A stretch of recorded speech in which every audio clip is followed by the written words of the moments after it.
Hi everyone, welcome in. Good to be with you. I know this is not April. I know you're used to seeing April's red hair and red lipstick, but it's not her today. Hello, Kevin. I am nowhere near as good looking as April, and I feel really sorry now that you've made the comparison. I'm just imposing my face on people. That's horrible. Friends, hello, welcome in. Second live this week. We will say that yesterday was kind of an emergency broadcast, given that I don't know, Elon Musk did a freaking Hitler salute at a Trump inauguration, and then people defended it. There was so much to talk about. So April and I went live yesterday. You can go ahead and watch that video. We are going to be trimming it up and posting some shorter clips from that live this week. So make sure that you're subscribed to the channel. Make sure you like this video. Today, we're going to change gears. Kind of. I mean, I'm sure we're going to overlap into what's going on in culture, but today we're going to be talking about deconstruction, which really is getting back to my roots. When I first started this work, deconstruction was all the rage. People are deconstructing their faith. I'm deconstructing my faith. And we're going to respond to a video by Tim Barnett that Focus on the Family has been pushing about how we talk about deconstruction and what it means and all that stuff. So welcome in. Make sure you give this video a like. That'd be so helpful. It's good to see you. To my left is, I would say now, definitely a good friend, Dr. Kevin Carnahan. You've been on the show multiple times, and we've unpacked many different types of content. We've done sermon reviews. We responded to a white nationalist sermon that was 3 hours long that now has 100,000 views. So it's good to have you with me. I know you have not been on in a minute or two. Why don't you go ahead and introduce yourself to the audience, give them some background. So I'm Kevin Carnahan. I'm a professor of philosophy and religion at Central Methodist University. That's the eagle, is Central Methodist. People always think that I'm a big Philadelphia fan, which you should be. You should be. Yeah. Go Birds. Okay. I'm not taking any partisan position in that. Typical white moderate. Moderate. Yeah. There you go. So I've been like the co-editor of the Journal of the Society of Christian Ethics. I have 71,000 followers on TikTok for as long as it lasts at this point. Who knows what the frick's going on there. I'm on everything else as well. So if anybody wants to find my stuff, you can just search Kevin Carnahan and go to just about any social media that you can find. I love it. I was trying to find, I know I have a copy of their book, Tim and Elise's book. It's somewhere on my shelf. Do I have it back there? I should have grabbed it, but I was a little bit late. Anyway, I have read their book. Did you read it? I did. I did read it. You did? Yes. I have a ton of tabs and stuff. I'll see if I can find it as we're kind of going through this.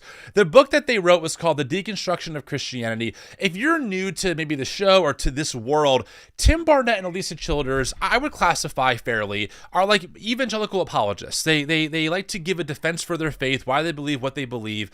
Now, in full transparency, I will tell you that Tim Barnett and Elisa both spoke to me as they were writing this book. They reached out to me years ago. This is like 3 years ago, and said, hey, we'd love to talk to you privately. We had a very great cordial conversation.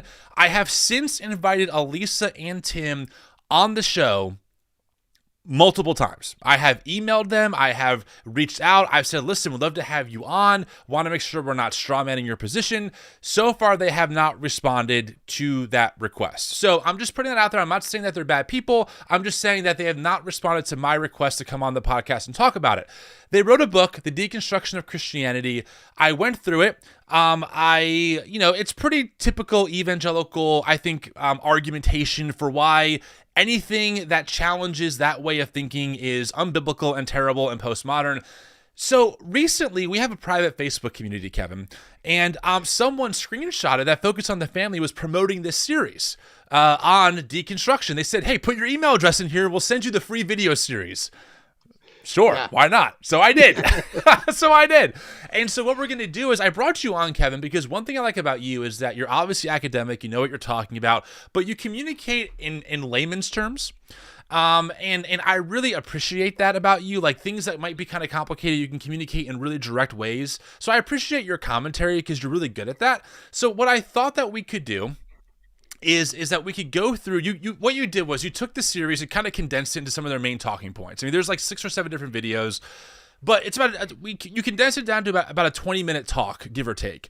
And we're just going to kind of go through Tim Barnett's view of deconstruction, what it is, and give our thoughts. I mean, that's what we're here to do. And like I said earlier, and I'll say it again, if Tim Barnett and or Lisa Childers are somehow watching this, the invitation stands. One of my dreams, Kevin, and I mean this, would be to get Tim, Elisa, and two other maybe more progressive theologians into the same room on camera and just let them go back and forth to have a real dialogue. I have noticed this pattern, and I want your thoughts on it, Kevin. And by the way, friends, if you're just joining, welcome in. Make sure you like this video and subscribe to the channel. It would do such a solid, and it will get this video recommended out to more people. But one thing I've realized, and I don't want to sound unfair, but I have noticed a pattern. I've been in this space now for 4 years, full-time for 3. I have reached out to people across the aisle multiple times. I've reached out to John Cooper from Skillet multiple times. I've reached out to Elisa, to Tim Barnett, and many others. None of them seem that keen to come on the show or even talk to me privately. I don't know why that is. I've noticed that, like, I've never really seen a video where Elisa Childers talks to a progressive scholar or theologian and they have a discussion. It seems kind of siloed. Now, my detractors will say I'm being uncharitable, but that's just what I've seen. Have you seen the same thing? I mean, you make content on TikTok. What are your thoughts on that? I would love to kind of know. Yeah, I mean, I think in part, and we're going to see this language here too, that a lot of these people consider themselves to be like at war with the people who are on the other side of this thing. I mean, they use that kind of language. They talk about like dominating other people, almost controlling their thoughts. We'll see this as we come into this this video. I think it's hard once you kind of put yourself in that rhetorical position to then go and have a productive conversation with somebody. I mean, once you've declared yourself to be at war with somebody, it's hard to go and then talk to them as if they are reasonable people in the way that probably they really are. And I think that this is true. I mean, we're going to look at Tim's part of the video here. In part, we're going to focus on that because the other part, like Alyssa's part, is actually incredibly reasonable, incredibly careful in what she's saying. I think it would be interesting if you could get these people into a conversation where they would actually have to qualify some of the things that they're saying, but I don't think that they necessarily want to do that. I don't know that they want to qualify their claims in a conversation where they would be held accountable for what they're saying. That's fair. I don't know. There's someone in the chat who actually know. He's a friend, Tim Hull. I'll bring up his chat here just so we can see it for the audience for future lives. Let me see if I can grab this. So Tim Hull, I've been on his show, by the way. And Tim, by the way, I'm talking to Tim Hull now. I'm not gonna respond to everything you're saying, only because you can't respond back. I don't want you to feel like you're being ganged up on here. That isn't my point. But I just want to kind of give one of the answers that Tim gave, because Tim did talk to Tim Barnett on his show.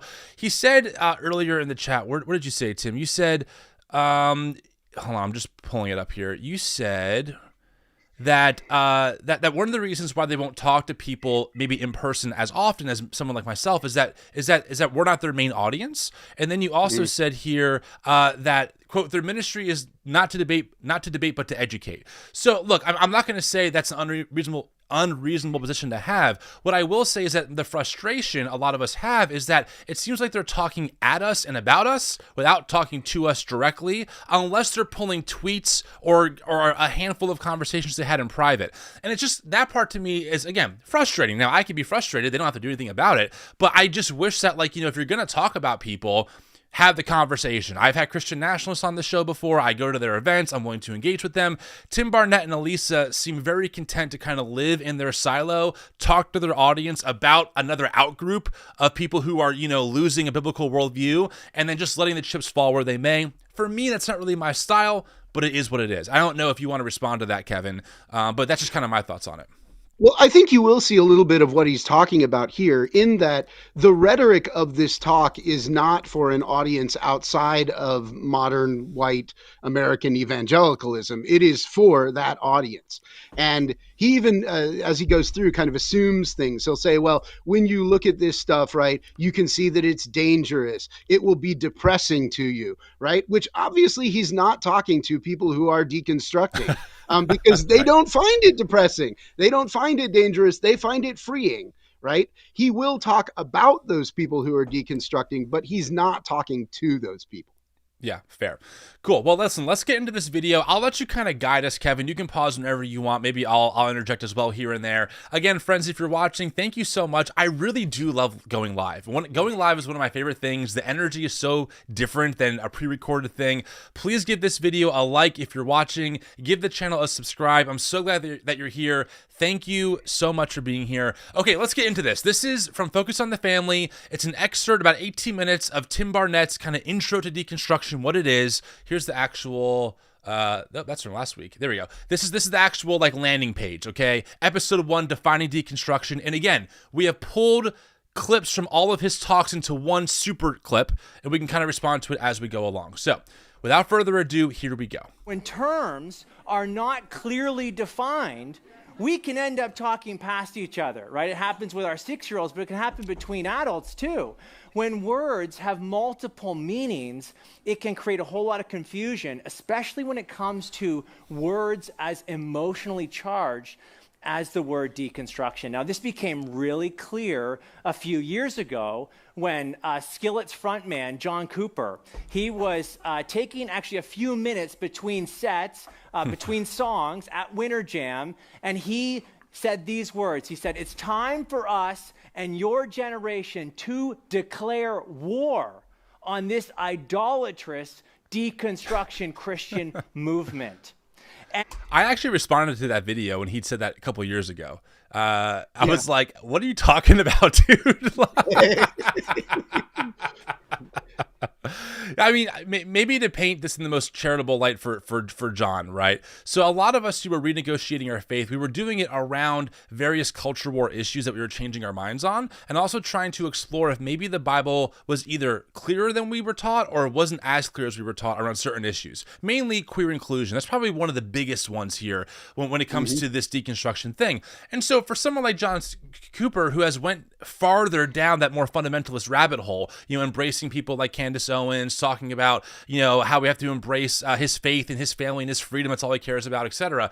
I can understand how someone like me, who's also still very much a Christian, who would even affirm quote unquote orthodox beliefs about the virgin birth and the Trinity and the resurrection, because I changed my mind on queer inclusion, to him, I'm like a reprobate who's given myself over to some kind of postmodern ideology, right? So John Cooper is this rock and roller. He goes on stage and goes, "I declare war on this idolatrous thing called deconstruction." And I'm like, John, what are you doing, bro? How about you just talk to us? Yeah. Well, and I also think, there's a deep irony in calling deconstruction idolatry, because deconstruction is pretty much based on anti-idolatry. The whole idea of deconstruction is that you're going to take on these structures of religion that are man-made, and you're going to ask questions about whether they're right. You're going to take on these particular conceptions of God that you've been told about since you're a kid, and you're going to say, is that really God? Or is that just what I've been told, right?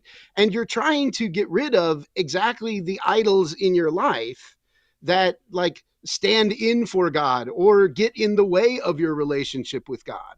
So I find the claim really strange. We need to take on this idolatrous movement of deconstruction. Now, surely sometimes that anti-idolatry takes you all the way to atheism, because if you end up getting rid of all your conceptions of God, right, it takes you there. And deconstruction is open to that, in part because it is so anti-idolatry. It's you know what? If you come through and you end up getting rid of all of the conceptions of God, and that's where you land, then at least you've done the work of going through and challenging those idols in your life. This is one of the things that I find most ironic about this video, and that I just don't think that he gets about deconstruction and its relation to his position, because from the perspective of deconstruction, what he is doing in this video, what Tim is doing in this video, is idolatry. He's going to argue for a particular human conception, which is the American modern white evangelical conception of God, conception of the Bible, and put that forward as if that has an authority that really should not be questioned. Really should not be, you shouldn't ask questions about it. And from the perspective of deconstruction, that's exactly idolatry, right? I mean, you're putting forward a human position and pretending like it is God, so that you can't really go around it anymore. This is a theme that I think runs through the entire video, is that he really doesn't get the critique of evangelicalism at all as he's talking about deconstruction. And for that reason, he really doesn't get deconstruction. And this is why I bring on the big guns, friends. You hear that? I could never articulate that the way you just did, but yes, that makes a lot of sense. So why don't we keep going and see how Tim breaks down deconstruction? I'm sure we're going to get into Jacques Derrida at some point, and I'll have you kind of parse that out for us, etc. So let's keep it going. That's the wrong button. Play. And the 15,000 plus people who were there kind of thunderously applauded what he had to say. Okay, so pause here. I do also want to note that the war language has already come up in this discussion, and to pay attention to the ways that kind of language of domination play into this. So you've already mentioned like Derrida and deconstruction. One of the elements of deconstruction is like looking at the rhetoric, looking at the language that people use, and realizing the ways that that language is being used to shape the world that you live in. Right. And so he's picking up on this language about war, this language about conflict. And we'll see a couple more times where like language about domination comes into it. And this crowd like applauding that as they go. It's for a person who is not a modern white evangelical. This very easily sounds dangerous, especially at our current political moment, when we actually have some of this being put into a political program that goes beyond just the language of war and domination, but actually puts it into coercive policies. So again, I think he just doesn't seem aware of the ways that his language would come across, or maybe like the comment said, right? He's not actually concerned about that because he's talking to an audience that has accepted his view, is not going to question it, and basically is on board with everything he's going to say anyway. Yeah. Really quick, because you can tell I did so much show prep ahead of time. Did you put breaks like that in between each segment that you want to respond to? Most of them. There are a couple times when I'll probably break in and say something, but most of the time there is a little break in between. All right, cool. We'll keep it going. Everyone was so excited. In fact, in the aftermath, you could, hop on the Christian kind of publishing world online, different websites. You had conflicting opinions. So you had Relevant Magazine. They said that John Cooper is operating from a fundamental misunderstanding of what deconstruction really is. And then you had the church leaders' website. Well, they took a more neutral approach, and they actually let John kind of explain himself. But by the way, I try to say something. Church leaders they're very right wing. Like they platform Charlie Kirk. So I just gotta say that. Like it's not like even that statement's like church leaders is not some like moderate, perspective. They are very much a right-wing organization. Right. I mean, you notice that immediately in the way that he's talking. He says, well, Relevant was criticizing what he said, but then, this outlet was much more unbiased because they let it just come in and say it again. And it's like, that's not what unbiased means. I don't know that you've picked up on that, but... Okay, I had to call it out. In the aftermath, it became very clear that people were using the word deconstruction to mean different things. Some were defining it to mean something like, I'm just asking questions, where others were using the word to mean something like, this is a movement away from historic Christianity. Now, okay, we should stop there for a moment because this is one of those great examples of where he's participating in exactly what a person who's into deconstruction would call idolatry. To suggest that deconstruction is opposed to historical Christianity or something, and that he's a representative of historical Christianity. I mean, he's a representative of a particular move in theology that happened around the 1800s, early 1900s, when you got modern American white evangelical Protestantism. The approach to the Bible that he takes is distinctive of that movement. You're not going to find him defending allegorical interpretations of the Bible, which were the standard across the majority of Christian history. You're not going to find him defending the Pope and the magisterium of the Catholic Church, which was dominant across the majority of Western Christianity. He's decided here that his form of Christianity is historical, right? And he's presenting it as if it is the version of Christianity that has always been around. But that is a very human construction and a misguided human construction of Christianity itself. And this is exactly the kind of move that I think people who participate in deconstruction are exactly worried about, because they're worried about people putting forward positions with authority that don't actually exist. They're human beings who are claiming the authority of the Bible, of the Christian tradition, and ultimately of God for themselves and their views, and complaining about other people. I also note his two versions of deconstructing. The one is asking questions. The other is leaving historic Christianity. And the difference between those seems to be you can ask questions so long as you don't come to different conclusions than I come to, right? As asking questions is fine as long as you conclude the same thing that I conclude. But as soon as you stop concluding what I conclude, then apparently you've gone over to bad deconstruction or leaving historical Christianity, which of course it isn't, because he's representing a particular modern kind of Christianity. Let me ask you a quick question. This is an important detour. That term historic Christianity, people usually qualify it by saying, well, there are general themes and beliefs that all Christians have held. And they'll quote things like the Trinity, the virgin birth, the resurrection, maybe something around sexual orientation, something like that. You know, you're the academic here. I mean, is that fair to say that hey, throughout, no matter if it's Eastern Orthodox, Protestant, Catholic, there are certain beliefs that have been largely held by most Christians throughout history, hence historic Christianity? I think the one thing that you could say is consistent across Christianity that all Christians would agree to is the claim Jesus Christ is Lord. Beyond that, and even interpreting what it means to say Jesus Christ is Lord, you'll immediately find people disagreeing. And some of the basic, like the virgin birth is a great example of this. The virgin birth as a story doesn't show up in Mark, which is the first of the Gospels. It seems to be that people started believing in the virgin birth around probably the 80s when they took up this story. The idea of the Trinity doesn't get put forward and like worked out until the 4th century. So there's no way, if you go back to the people who wrote the Bible and try to have a conversation with them about the Trinity, they're just going to look at you like, what the heck are you talking about? Original sin is really taken up and developed by Augustine again in the 3rd and 4th century. Christianity is, like every social organization, social movement, an evolving thing. And you don't start out with one picture of what historical Christianity is going to be.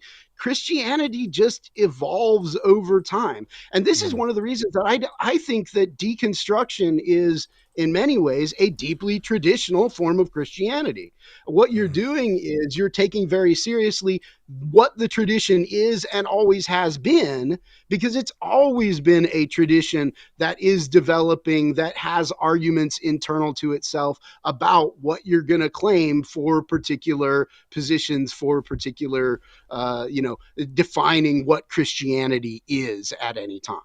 I appreciate that answer. Friends, I want to say really quick, thank you so much for being here. It means the world. Again, if you're watching live with us, please make sure you smash that like button. The more likes this video gets, the more YouTube will push it out into the algorithm that we're all trying to get into so more people see this work. Thank you for being here. It means the world. Okay, why don't we go ahead and get back into the video? I appreciate you answering that, Kevin, because I really have always kind of wondered. Listen, I'm not an academic, okay? I was homeschooled for some years. I have some college under my belt. I don't know the answers to these questions, and I don't want to pretend that I'm an expert on something that I'm not an expert on. So it's just helpful to have someone who has deeply studied this stuff kind of give us a more a broader perspective on like these things are kind of always, in negotiation to a degree. So I appreciate that. Yeah.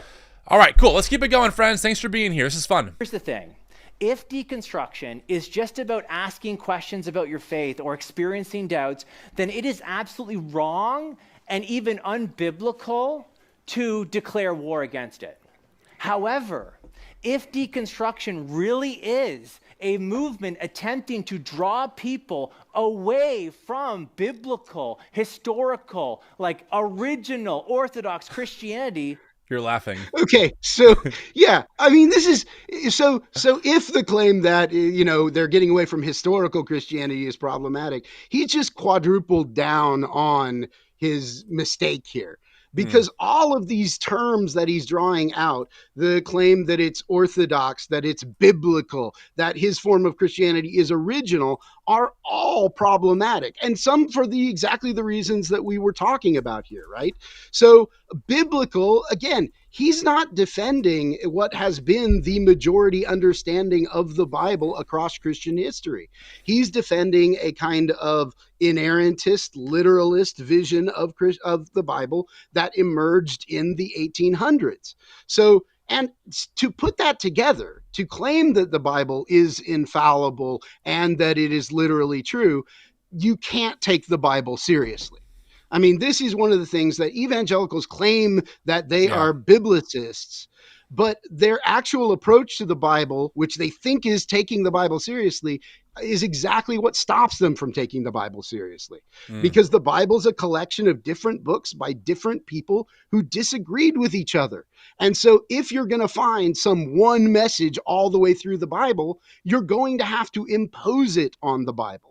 And again, I think this is exactly the kind of idolatry that, the deconstruction movement is concerned about, is that you're taking your view, you're picking particular verses out, you're pretending that that is the view of the Bible and that the view of the Bible is the view of God. And so then you're claiming that if I disagree with you, I disagree with God. And that's exactly the idol that deconstruction is aiming to try and take down. Similarly, if we talk about orthodoxy, I mean, orthodoxy means right belief. And at some point, if we're going to take the most ultimate sense of that, being orthodox just means believing what's true. But believing what's true, there's no one human being, one community that has the absolute view on what's true or an infallible view on what's true. So he can't claim to be orthodox in that sense. What he's got to mean is he's orthodox in relation to some community that agrees with him, right? And you can have that. You can have Eastern Orthodox. You can have Orthodox Catholic. You could have an Orthodox white modern evangelical, right? But at that point, you should only care about orthodoxy if you care to agree with that community or be a member of that community. And I think people who are practicing deconstruction should just say, yeah, I'm not worried about that form of orthodoxy, because what I'm after is orthodoxy in the broad sense. I want to know the truth, not just what your community believes is true. I also think the idea of original, and we got to this a little in your question. I mean, what would it mean to practice original Christianity? Right. If it meant to follow the teachings of Jesus, then we're going to have to do historical Jesus work and scholarship to figure out, and then we're going to be into a whole bunch of disagreements about who Jesus was, how he conceived of himself, anything like that. If we're going to go for some belief of Christians in like the 60s CE, well, then apparently we're going to have arguments about whether we should be following the Torah law, because that was all the rage in the 60s in Christianity. Because, of course, Christianity was a form of Judaism at the time. Well, that's a pretty hard thing to go back to, right? Are we going to be the Christians of, 100, 200? We're not going to have the doctrines of the Trinity, the doctrines of original sin then, because those hadn't developed yet. Are we going to be Christians of the 400s, right? I don't even know what it means to talk about being an original Christian, because Christianity is, from its beginning, a developing and evolving tradition. Can you hold on one sec? I want to make sure, is that what he said? He said original Christian? I just want to back that up and make sure I heard him correctly. Hold on. Draw people away from biblical, historical, like original Orthodox Christianity. Okay, yeah, thank you. Yeah, make sure, because I was like, wait, did he really say original? No, he did. Okay, yeah. He did. Right, what's the original? Yeah, what's the original? It's kind of like having an argument about what's the original New York pizza, right? I mean, like, well, Kevin, too far. No, okay. I'm sorry. But yeah, I went into sacred territory there. Let's stick to the Bible. That's some fundamentalism I'm not going to pivot on. You know. Okay, fair enough. Okay, well, you want to keep going then? Yeah, let's keep going. All right, sounds good. Then we absolutely should be declaring war against it. Why? Because the weapons of our warfare are not of the flesh, but have divine power to destroy strongholds. What strongholds? We destroy arguments and every lofty opinion raised against the knowledge of God, and take every thought captive to obey Christ. Okay, so there he is quoting from 2 Corinthians 10:4-6, right? Yeah. But I just want to note what kind of an ego you have to claim that you have the ability to take captive every thought. I mean, you've noted that this guy's kind of an apologist. Does he really think that he's got the ability, the arguments to dominate every thought another person might have that goes in a different direction from his? I mean, when Paul wrote this, it was already like overdone rhetoric for Paul, right? I mean, because we know that Paul thought a lot about himself, but Paul has to know that he didn't win every argument that he was in, and that he didn't convince everybody else. We have records of Paul disagreeing with Peter at Antioch, and the two of them having a fight. We know that Paul was trying to get back in the good graces of the Jerusalem church with this kind of collection that he takes up for the church at the end. We know that Paul ended up on the wrong side of a whole bunch of people who rejected him as anti-Jewish, right? So yeah, Paul didn't do this. And if Paul didn't do it, you're not going to be able to dominate every thought another person has. And thinking that you can is really dangerous. I mean, thinking that you could take captive every thought another person has, if you take that seriously, right? We're not even talking about making laws and controlling what people do. We're talking about your belief that you, in fact, have a thought that is superior to the thoughts of everyone else, and that they don't have respectable thoughts on their own when they go in a different direction from you. Right. I just find that to be deeply, deeply problematic. So, yeah, I mean, you can pick that passage and go with it as your starting point. I wouldn't, and I'm really afraid of where we go once you do that. I have no notes. I agree. Okay. You're preaching. Now, what is deconstruction? Here we go. This is like the $1 million question. And here's the short answer. It kind of depends who you're talking to. Great. Okay. Like I just said a moment ago, everyone seems to be using the word to mean different things. And so if you were to ask 10 different people to define deconstruction, you may get 11 different answers. Okay. Because people are using it to mean everything from, like I said before, asking questions about maybe some secondary doctrine, like how old is the earth? How long are those days? Or how should we baptize? Or whatever, all the way to the other end of the spectrum where people are just outright leaving the faith altogether. Really quick, I should point this out. Even this statement, his first half of it, where he gives these secondary doctrines, the age of the earth or baptism, in many traditions, those are not secondary. I mean, Ken Ham would love a word with Tim Barnett on the age of the earth, and if that's a gospel-centric issue. Many Baptists would love to argue about baptism, and if you do it with an infant or an adult, if that's secondary or not. So even that statement, I think, just shows like, wait, so who's the authority that gets to dictate what's secondary and what's primary besides Tim Barnett just declaring it so? Like, because I think so, these issues are secondary. And meanwhile, Ken Ham is like, no, the age of the earth is absolutely a primary issue. And many fundamentalists would agree with you on that. So I just want to point that out. Even that statement doesn't really add up with the claim that, like, oh, I'm giving you some kind of objective truth about what's primary and what's secondary. They're still very much debated, even inside of the evangelical world of fundamentalism. Yeah. I would want to note, so at this point, I mean, like what he's saying here is actually entirely rational. It's probably the most like coherent and rational thing when he says like people disagree on what deconstruction means, right? Yes. And Yes. ironically, he doesn't talk a lot about Derrida. But this is one of the places that he actually comes closest to understanding deconstruction, because what he's articulating is that people have different constructions of the word in their heads that they think about, and we don't all mean the same thing by it. And the reality is that all of our words, all of our ideas are relational with each other, Right. that we construct them, that we come up with them. But then we ought to, once we realize that, be able to question them and challenge them and ask questions about, if your construction of this doesn't agree with my construction, like, how does that work out? How am I supposed to make sense of that? How am I supposed to land? So there is this point in here For sure. where he was very close to actually figuring out and being able to articulate on the grounds of like a good account of deconstruction what's actually going on.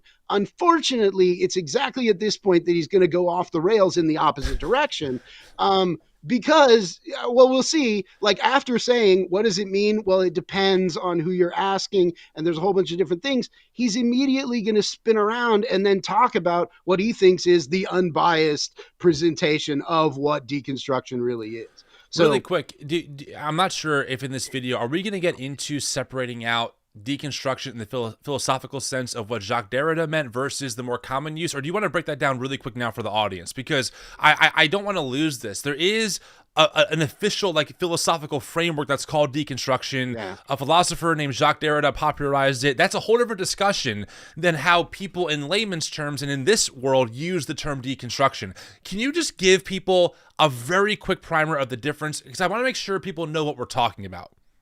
Yeah. So deconstruction in terms of philosophy is a philosophy especially associated with Derrida. And it starts out as a kind of theory of language, that language and words and the way that they work, they take on meanings from particular contexts, particular places, what people are doing with them at that time, and that they're not like eternal. It's when you say something, right? If I tell you a story right now, and then 10 years later, tell the same story, it won't be exactly the same story, even if I used exactly the same words, because the context in which I am telling it will have changed. Right. So even if we think about basic things like you dial a phone today, well, when you dial a phone today, it doesn't mean the same thing that it meant when I was a kid and you dialed a phone. Right. Because even though we use Right. the same words, even Right. though we're doing even though our words, our language just isn't that stable. It's constantly moving around. And then once you realize this, you also realize that the world is pretty much constructed by how we use our words. Yep. And so everything becomes a kind of movement, and you can ask the question, why are you using that word in that way? What happens if I play on the way that you use that word and use it in a different way? What if I change the context of it? So this becomes the basis for the kind of philosophical approach. In terms of what we're talking about in deconstruction as a movement, then we move it to kind of looking at our beliefs and recognizing that our particular beliefs at any given time don't have absolute certainty, are not infallible beliefs, are not, given to us directly by God, but that they are constructed by human beings too. Right. And that we can ask questions about them. We can critique those, we can interrogate those. And oftentimes that means that we're going to leave behind the beliefs that we held before. So it is a kind of disposition towards our beliefs and calling into question the authority on which they rest. Yeah. Yeah. So just to be clear for the audience, there's a linguistic and philosophical term that has to do with how we think about words and how words can change meaning over time based on context, right? I mean, one example I always say is like, if we were writing a book now and I was like, wow, LeBron James was on fire last night, and that gets read 1,000 years from now, they might think that I meant he was literally burning, when in reality what I meant was he was doing really well at his basketball game, right? Because words in context can change.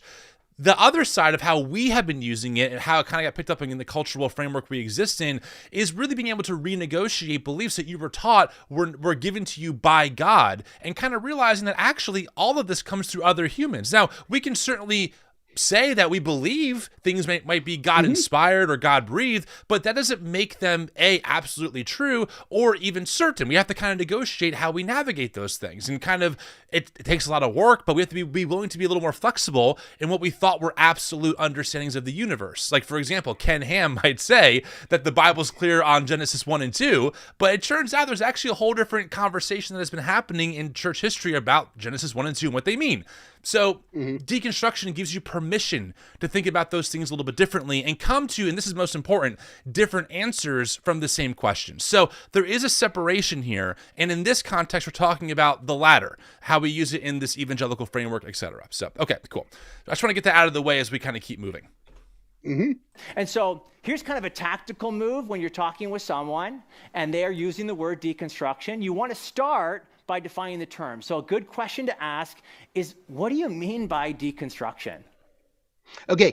And at this point, I think he's entirely right. And he's not just putting forward his own definition of deconstruction, which inevitably is going to carry his own presuppositions with him. He even suggests that you should start by asking the other person what they think deconstruction is. And it's from this point that he's just going to go in completely the opposite direction from what he's just said.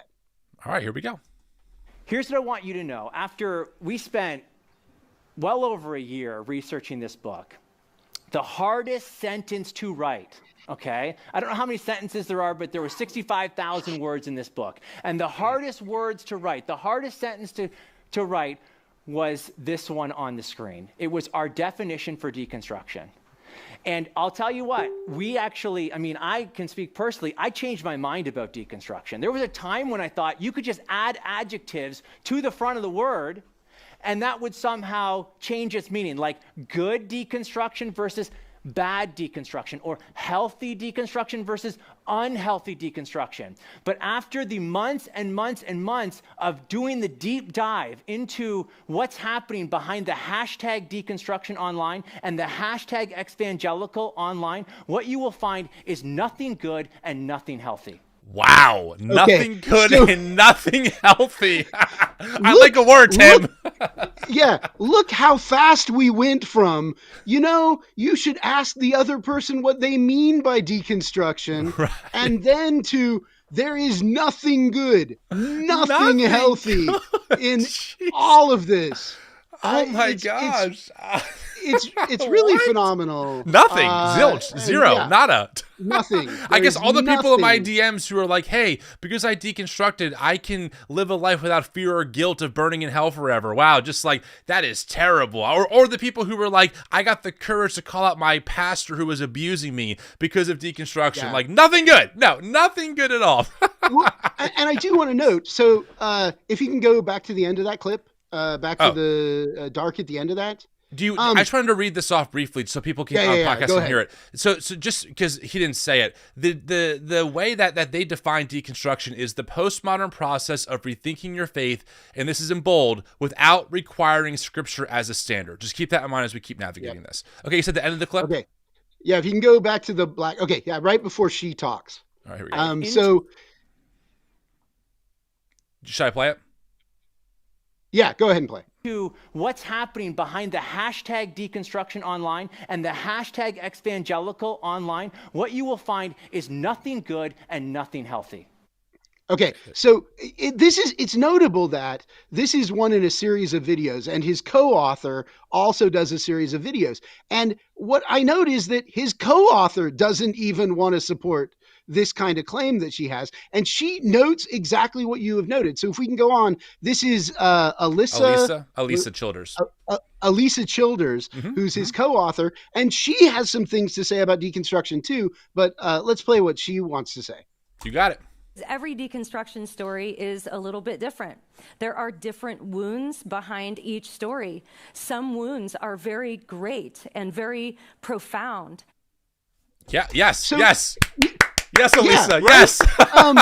And Yes. this is one of the reasons that we're going to respond to him and what he's saying, because she actually is much more tempered in what she wants to say. He goes very much more to this kind of absolutist stance in saying there's nothing good in deconstruction, which throws out the experiences of so many people who have deconstructed, who find some level of liberation, some level of freedom, some level of healing from religious trauma by what they've done. And I find it amazing the turn that he took from, ask the other person what they think deconstruction means to just immediately, there is nothing good whatsoever in it.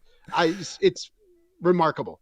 Well, I love that. And before we get back to the rest of the video, I just want to say, friends, thank you so much for being here. If you could do me a favor, right now there are 380 people watching this live. If you can give this video a like, that would be so helpful. It gets this video to more people in YouTube's algorithm. I appreciate you being here. If you want to support the work that we do, any super chat or donation goes right to the organization to make this work completely paywall free and accessible. It allows me to bring on people like Dr. Kevin Carnahan to help you find a better path forward in your faith. Make sure you subscribe to the channel. It means the world. We have a lot coming up this year. I know what's going on politically. If you follow our work, we're totally in tune with that. We have a lot of plans, and your support makes this work possible. Thank you so much. Okay, let's get back to it then. So, yeah, Alisa's like, hey, the wounds are real. And I'm like, yes, Alisa, the wounds are real. And Tim's like, there is nothing, not one iota of positivity or goodness that comes out of deconstruction.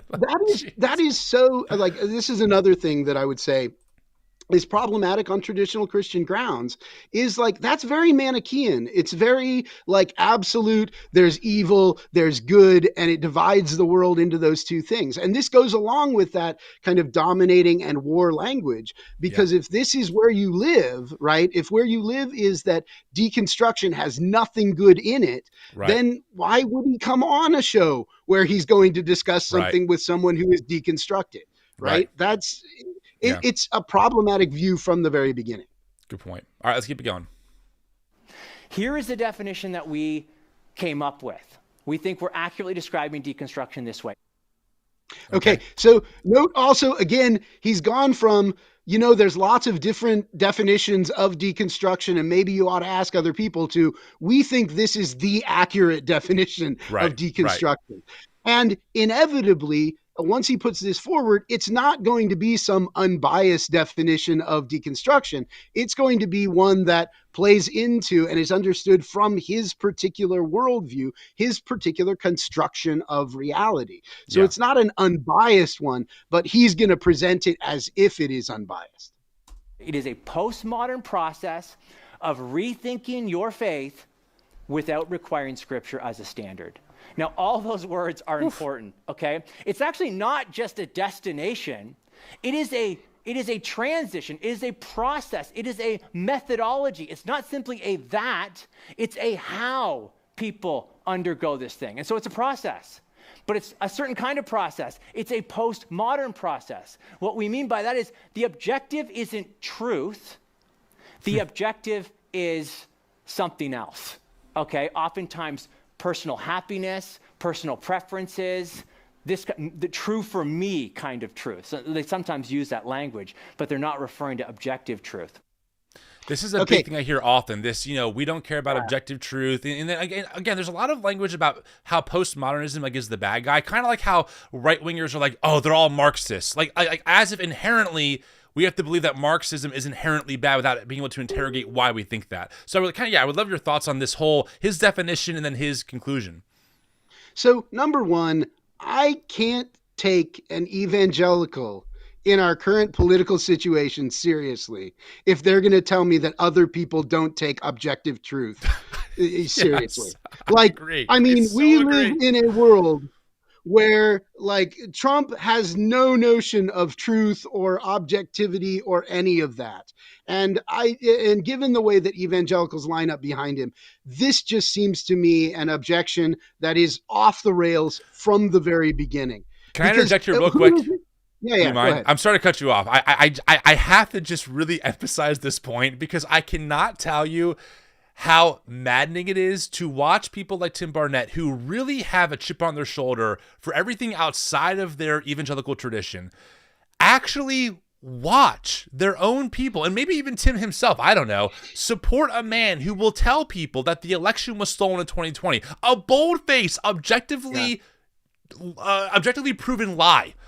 And somehow people like me are the problem because I have renegotiated or I've thought more widely about my faith tradition. Like, it's so incredibly disingenuous to get on your high horse and lecture me about objective truth when your own base, at one point, 3/4 of white evangelicals statistically believe that Joe Biden was not the lawful, duly elected president of the United States of America. Talk about trading the truth for a lie. So if you can't affirm basic, objectively verifiable realities about the here and now, the election was not stolen. Joe Biden is the legal president. The January 6th attack was violent. If you can't affirm things that we can see in front of our very eyes with our eyeballs, how am I going to be able to trust you about things that happened 2,000 years ago? Just did what appears to be a Nazi salute. Like, you can give all sorts of other interpretations of it, but don't deny what we're seeing in front of our eyes, right? But this is the idea that it's the progressives that have given up on the idea of objective truth is just willy-nilly. That's absurd. Now, I will say I do have some sympathy with his dislike for the language of my truth as opposed to somebody else's truth. And that's because I think so. Part of the problem here is this is epistemology, which is the study of knowledge, and it's really hard. It's hard stuff once you get into epistemology and working it through. I would say that there's better language for doing this. Sure. So we need to make a distinction between number one, like capital T truth. What is absolutely true? What is, irregardless of what we think, what is true, right? And that, it seems to me, is something that we all believe in at some point because we recognize we can be wrong. Yes. And if you recognize that you can be wrong, then you believe that there is something beyond your own position. There's something beyond. So then the question is, what are people doing with the language of my truth, since they aren't actually denying that there is some capital T truth? And what's happening there is what we call in epistemology justification, a question about justification. So I can be justified in holding a belief if I've done the work to try and check if it's true or not. Okay. I am justified in a belief. If I look outside the window right now and I see it's a cloudy day and there's water coming down, right? I'm going to be like, oh, it's raining. And I'm justified in believing that because I've looked outside and I've seen it. Now, there's a difference between me being justified in believing it and having it be true. Okay. Because it might be that my neighbor is standing there with a hose outside of my window and he's shooting water up in the air and it happens to be a cloudy day. I might be wrong, right? But I've done my work. I looked outside. I'm not just saying it's raining for the heck of it, right? I've done the work. I put in the work to be justified. And the claim here is that if people have done the work to be justified in their belief, then their beliefs are due some level of respect, right? That they have done what they needed to do to check and see if they are true. And if they've done that work, then there should be some level of respect for their beliefs. Now, I think most people, when they talk about my truth, what they're saying is, look, I've done the work. I have looked at this stuff. I've investigated it, right? And I've come to my own conclusions and I'm justified in this. But they don't want to say simply on that basis, oh, this is for sure infallible, absolute capital T truth, because I might be wrong about this. And Yes. this is just the situation for human beings. At best, we are ever, justified in beliefs. We never can step outside of ourselves and be able to look beyond what we have that is our justification for believing something Yeah. and see that it is true independent of ourselves. In order to do that, you would have to be God. And again, this is one of those places where deconstruction is very anti-idolatry.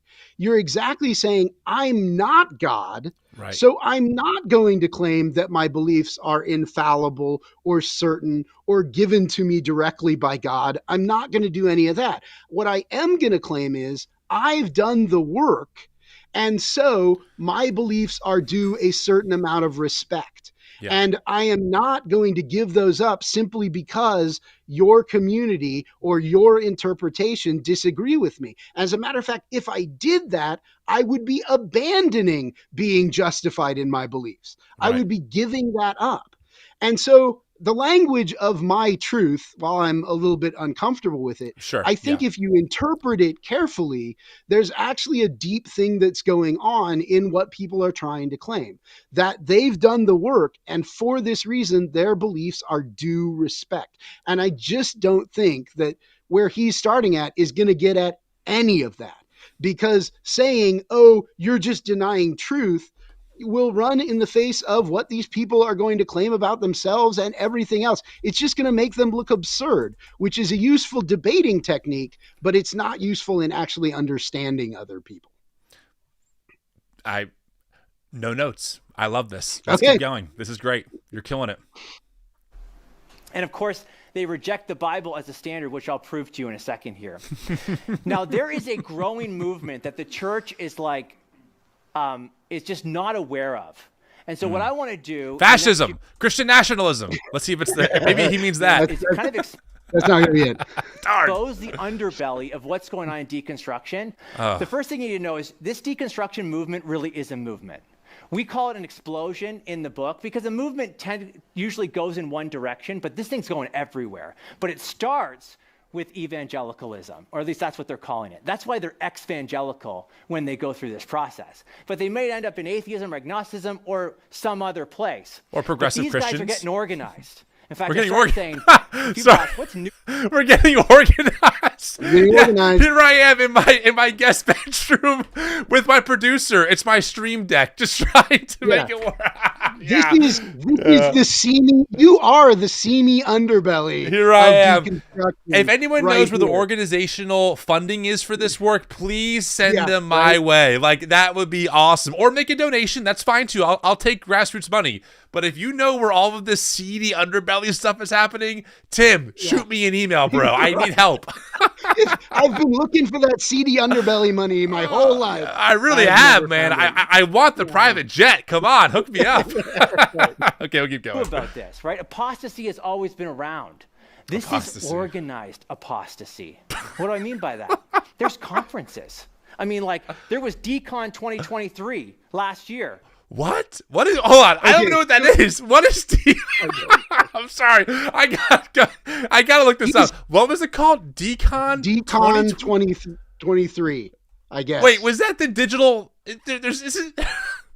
There isn't even a website. I mean, I'm on the internet now. What is he talking about? Is the 2023 Decon conference agenda US EPA? I mean, what? What? This is, I mean, and imagine taking this out as your seamy underbelly of this movement. The problem is they're organized. You're standing in front of a focus on the family backdrop as you're giving this talk, right? Wait, I found Right. it. I'm sorry. Kevin, I stand corrected. Here's the Facebook group. They have 36 likes and 42 followers.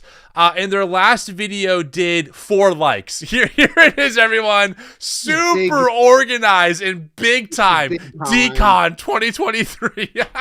I'm dying.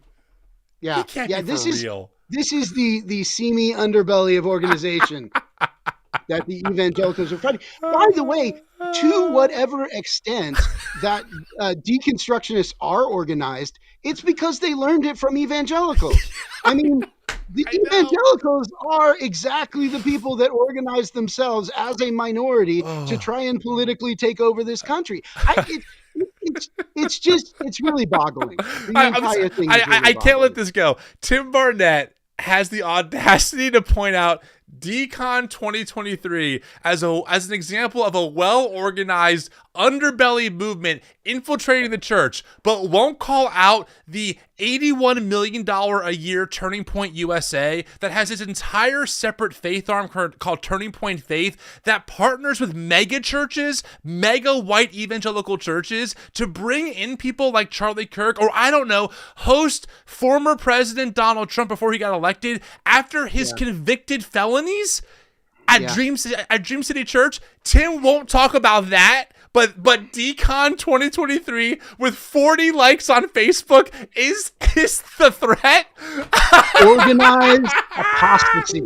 I'm dying. I my head's gonna fall off of my shoulders. My brain just fell out of my head. He cannot be for real, Kevin. He cannot be for real. Oh, he's going to go off on this for a little while. So let's let him go. All right, fair. Sorry, I'm cooking now. No, I am shook. Fine. I am shook.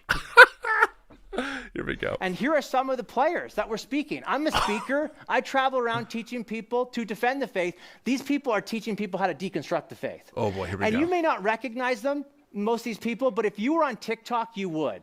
Because half of these people are just TikTokers, okay? That have 500,000 to 250,000 followers. Okay, who are they though? So, who are they? He's gonna name one. That's all he's gonna do. Probably, here. yeah. But I just want to note the only reason that I am familiar with Tim at all is because he's on TikTok. Right. Yeah, and Instagram and podcasts. It's so funny the derisive way that he says they're TikTokers, and I'm like, the only reason I know you is because you are a TikToker. So this man is off the rails. It's impressive. It's impressive. Okay, so he will now name one speaker, apparently. I can't wait. Wait. Who could it be? There's a guy on TikTok, and he dresses like a gay Jesus, calls himself Jesus, and all he does is like ridicule Christianity. Wait, this Jergay? Jesus. Tim, that's your dude? Not Dale McClellan? I mean, there are so many other names that you can pull from that are really helping people deconstruct. Jergazis is like a satire comedian person who just makes like funny content pointing out the hypocrisy of the church. That's your deconstruction like lighthouse? Oh my You know why he's saying this though? You know why he's saying this? Yeah. Because he knows his audience, right, will be aghast at a gay man cosplaying as gay Jesus because, oh my God, the horror. This is what our kids are listening to on TikTok. I can't believe it. It's complete scare tactic. It's not incredible. Yeah. It's not, he's, Jergazis, I think their pronouns are he, but if I'm wrong, I'm sorry. You know, his account, he's out there, but he's not doing major influential deconstruction work. He's just he's a commentator. Dale McClellan, that's someone you want to call out, Tim. You want to go after the big fish. Go after your Dale McClellans of the world. I mean, they're the ones doing the most work right now. but realize if you go after Dan McClellan, you got to explain why it is that he's gotten awards from the Society of Biblical Literature for being a public scholar, right? Jergazis is a much easier target to go after. And just like you say, it's going to get that visceral reaction from his audience. And so that's exactly what he's going for. Oh, I could keep it going. I'm trying to keep my composure. I'm aghast. There we go. Keep it going. Christianity. Challenge Christianity. Okay. Well, I want to say something about really quick because I cut it off. Can I just replay that whole clip? I kind of cut him in the middle of that, go so ahead. There's context here. So my bad, guys. I don't mean to interrupt, but is it? Let's see. Is it? Here we go. Last year. All right, here we go. And here are some of the players that were speaking. I'm a speaker. I travel around teaching people to defend the faith. These people are teaching people how to deconstruct the faith. And you may not recognize them, most of these people, but if you were on TikTok, you would. Because half of these people are just TikTokers, okay? That have 500,000 to 250,000 followers. All right, next clip. Here we go. Jergazis. There's a guy on TikTok, and he dresses like a gay Jesus, calls himself Jesus, and all he does is like ridicule Christianity. mock Christianity, challenge Christianity. Okay, go ahead. Now, I also want to say, like, Jesus, I generally like his stuff, so I don't have a problem with it. But I also recognize that what he's mocking is not Christianity. It's modern, white, American, Protestant, evangelical Christianity, right? Right. And this is, again, just another one of those places where you're confusing your version of Christianity with the entirety of the tradition. And, he doesn't seem to be able to see that there's a distinction between those things. And this goes into exactly that level of idolatry, confusing yourself with the Christian tradition, confusing that with God. And then, you're representing God out here. Friends, before we get to the next clip, again, thank you so much for being here. Please give this video a like. It means the world. It helps get it recommended to more people. There are 400 people watching right now in this moment. Maybe you're watching this as a replay. Also give this video a like. You're not off the hook. It really helps our work. If you want to support the work that we do, make sure you follow us on YouTube, on Instagram. You can do a super chat. You can do a donation. We are grassroots funded. We, unfortunately, do not have any billionaires who like us because we critique billionaires, but we'll take their money.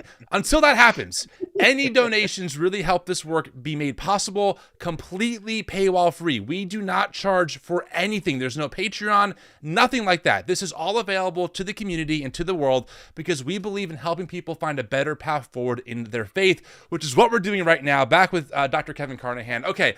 I hopefully the funniest parts of the video are over, so I stop cackling so hard because, wow. Let's keep it going to the next clip. Tim Barnett on what deconstruction really is and why, if you're a Christian, you should stay away from it. Here we go.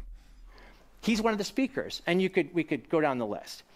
What you need to know is if you type in #deconstruction, you are going to be catapulted into a world that is unlike anything that you've probably been exposed to. You're going to be exposed to people who are calling beliefs that you hold toxic. They don't try to refute it because that would mean that there's something true to refute. Okay, I just want to think about that last claim. They're not trying to refute your beliefs because if they tried to refute it, it would mean that there's something true to your beliefs. I don't even know what the hell that means. It makes no sense to me. It's just, it's like Olympic level mental gymnastics. And people are refuting it. If you do #deconstruction, you'll see tons of creators, myself included, you included, that are refuting or are at least offering a counter perspective to that take. And also, Tim says that if you type that in, you'll see things that you've never seen before. That's an indictment on your audience, bro. That's an indictment on your audience. Like what? The fact that not all people who are claiming to be Christians think that the Bible is, inerrant? Like, is that mind-blowing? Like, if it is, right. Wow. You will see people who are not cis straight. Right. Like this is gonna happen. And you know what? You should probably be exposed to that. You'll even see a person cosplaying as gay Jesus. I know, it's unbelievable. Gay Jesus. It's horrifying. I do think even at the level of Jesus, I do think there's something useful in it though, because what they're doing is exactly anti-idolatry work. Because to mock something, right, is to remove it from the sacred. It is to make it something that you can ask questions about. So, and this is exactly why it's really hard to mock Jesus because he's not claiming to be sacred, right? He has no sacred cows. So there's nothing that you can mock there. Whereas he's mocking a lot of this white American evangelicalism because they have so many sacred cows that it's like shooting fish in a barrel, to mix my metaphors now. But yeah. I mean, this is useful stuff that people are doing. And I'm sorry if you're shocked by it, if you find it on the internet. Okay, keep going. Yeah. Instead, they just labeled as toxic. You believe Jesus is the only way? Toxic. You believe that Jesus died for your sins? Toxic. You believe in biblical sexuality? Toxic. Okay, go ahead, Kevin. It's all you. This is an interesting, so the thing is, each one of these claims can be toxic, right? Yes. I mean, there's no doubt that, so George Lindbeck, a great theologian, has an example where he says, look, even the claim Jesus is Lord can be a kind of horrible and non-Christian claim. Because if the Crusader says it while, stabbing a child during the Crusades, says Jesus is Lord as they're doing that, that is in fact a toxic claim. So there's nothing that is inherently a claim that cannot be toxic, that cannot be harmful. And if somebody's telling you this claim was used harmfully against me, that's something you should take seriously. That's something that you shouldn't just go and say, there's nothing useful in this critique of Christianity. You should go and you should ask questions about it and look at it. I also think like the biblical sexuality thing is a great example of the idolatry of this position. I mean, yes, guess what? The whole idea that there is a biblical sexuality is entirely a creation of modern white evangelicalism, because the Bible has no concept of sexuality at all. There's ideas of sex, but there's no ideas of like stable sexual dispositions that's developed in the Bible. So if you find a biblical sexuality, it wasn't there, you put it there, right? And might I add, I don't recommend following all the prescriptions of how the Bible talks about sex. I don't recommend taking your neighbor's wife. I don't recommend sleeping with your concubines or sleeping with your second wife's maidservant or your cousins. I don't recommend any of that, just to be very clear. Yes. And that's going to horrify him, because now you're not taking the authority of the Bible seriously. Well, right. Clearly, I don't understand the real context of the scriptures by just reading it, Like, that's only reserved for people like Tim, who can just cite verses at whim when they want to prove a point. But when I cite verses, the context, you don't understand, yada, yada, yada. Mm-hmm. Oh, goodness. Okay. I got to say, Kevin, I did not anticipate laughing this hard. And given the fascist hellscape that we're walking into, today feels very cathartic. I'm glad we're doing this live today to give all of us a break. You did not see Jagazis coming, man. You did not. I didn't. I wish I knew. I would have messaged Jagazis and been like, "Yo, come on the live."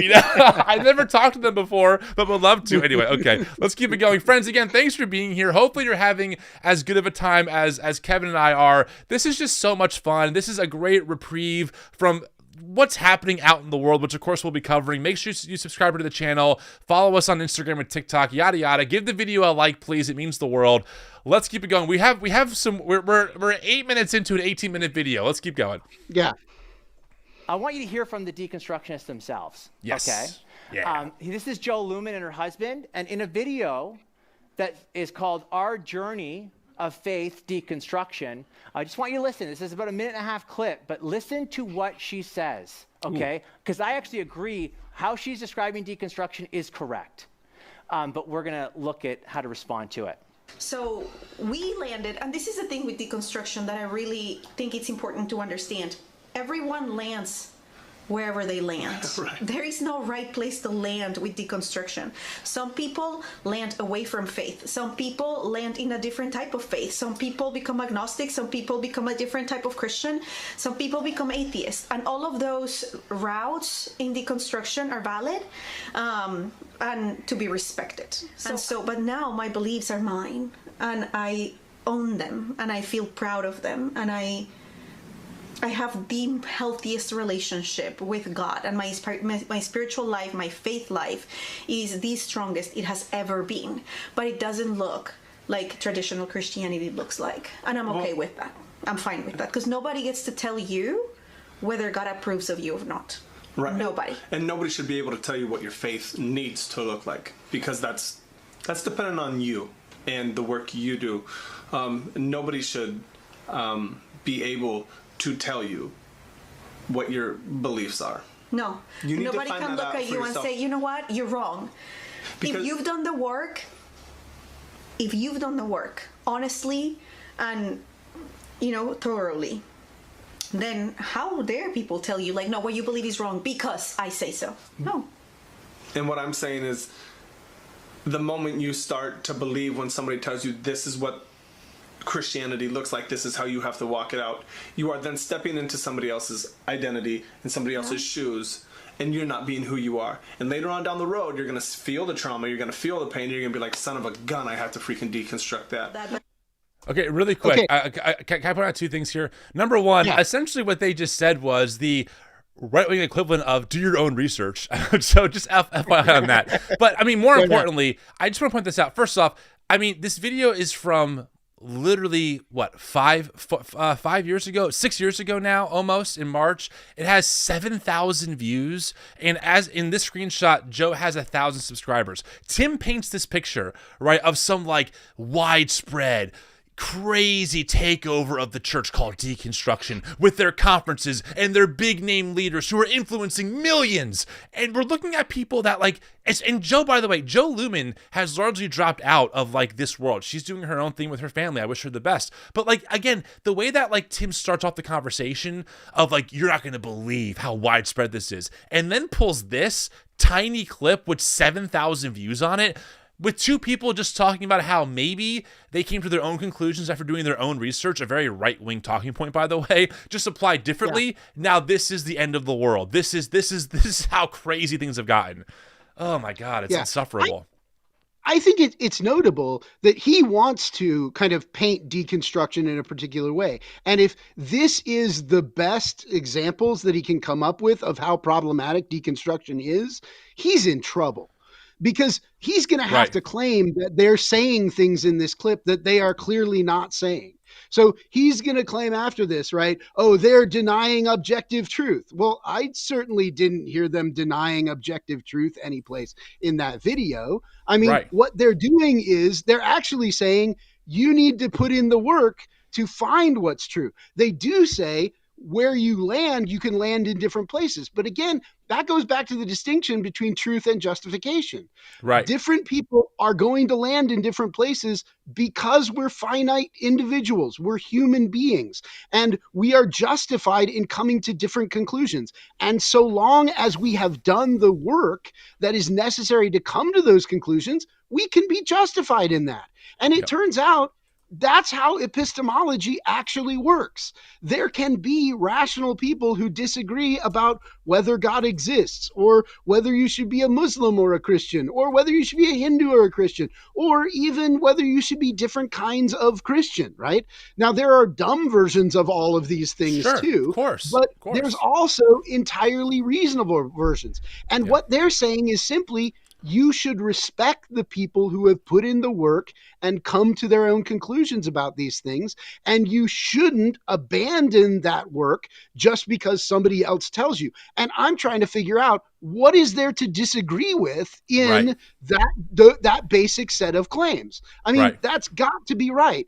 And in order to disagree with it, he's going to have to kind of gin up them into saying something that they aren't really saying. Let's see what he has to say. Dude, what I want to do is highlight 3 things that became really clear in that video and kind of back it up with some more deconstructionists. The first thing is that when it comes to deconstruction, there is no correct destination, okay? There's no correct destination. You heard her say, there's no right place to land when it comes to deconstruction. Some people land here, other people there. It doesn't matter. All these beliefs, wherever you land, equally valid. And that's because they're treating deconstruction of faith a lot like your vacation destination. Let me ask you, what is the correct vacation destination? Well, I mean, it depends. If you like Hawaii, like you like the beach, or maybe you like the hikes, you want to go to the Grand Canyon or something. It just depends on your preferences. And in a similar way, it doesn't matter where you land when it comes to religion, because they treat religion as if it's a matter of personal preference, not objective truth. And so when you deconstruct it, you're going after whatever makes you happy. Okay. This is just no right way. Sorry. No. Go ahead. Yeah, no fine. I mean, what he's just done is he's entirely made up something that they didn't say, put it into their mouths because he wants to disagree with it. They never said that coming to a relationship with God is like looking for a vacation spot. As a matter of fact, what they likened it to was a search for truth. And it turns out that in the search for truth, we can come to different conclusions, right? Yep. That's not getting rid of objective truth. It's actually just admitting where we are as human beings, that We don't have access to infallible truth. We don't have access to absolute certainty, and we shouldn't pretend that we do. They also certainly don't claim that deconstruction is all about personal preference. I mean, that's absurd. People who deconstruct often have to go through really horrible experiences with, getting kicked out of communities, getting rejected by their families.